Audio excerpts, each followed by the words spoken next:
নমস্কার বন্ধুরা, আজকে আমি অনেক দিন পরে অনেক কথা শোনার পরে আমি আজকে যে ফাইনালি হরিনগর। তো তখন খনপুর থেকে কিতা কিতা শুরু হয়েছে আমি জানি না। তো বন্ধুরা এইটা আমার একবার মনে করে এটা কোনো নার্সারি নিতে ফুল গাছ কোনোবার মনে করে ফার্ম মনে হয়, একবার মনে করে কোনো ইন্ডাস্ট্রি খোলা হয়নি, কোনো কোম্পানি খোলা হয়নি। তো আমি জানি না বন্ধুরা এটা কিতা মানে আমি জানি না। তো আপনারা যদি কেউ জানা থাকে আমার কইবাই দেবো। বড় বড় গোডাউন আমার একবার তো মনে হয় কোনো দোকান উকান খোলা হইতো নাকি তা।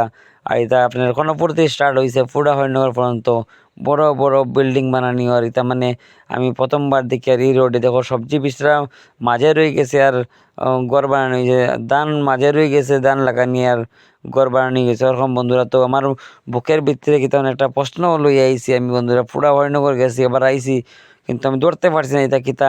একদম রাস্তার লোকে লোকে লোকে বন্ধর মধ্যেও ঘর বানানি, বন্ধর মধ্যে ঘর বানানি, সবজি বিচারের উপরে ঘর বানানি, ধান ক্ষেতের উপরে ঘর বানানি বন্ধুরা।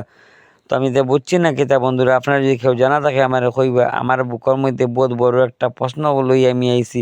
আগে মানুষে কইতা খালি দেখো ওদিকে বলে খালি কিতা কইন খনপুর গেলে বলে বন্ধ ঘর বন্ধ ঘর বন্ধ ঘর, এটা কিতা ঘর আমি বুঝান না।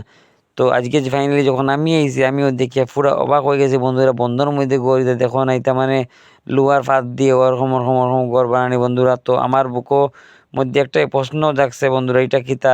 তো আপনারা কেউ জানলে কইবা দিবা যে বন্ধ যে এরকম ঘর বানানি হয়েছে যে বন্ধ বন্ধ বন্ধ। আমি মনে করি একবার ইন্ডাস্ট্রি, আমি মনে করি একবার দোকান, আমি কিতা আমি মানে পুরোপুরি আমি মানে আমার কইতে পারি না কিছু। তো আপনারা জানা থাকলে আমার কমেন্ট করে জানাবে বন্ধু এটা কিতা জিনিস, আমি বহুত বড় একটা টেনশন আছি।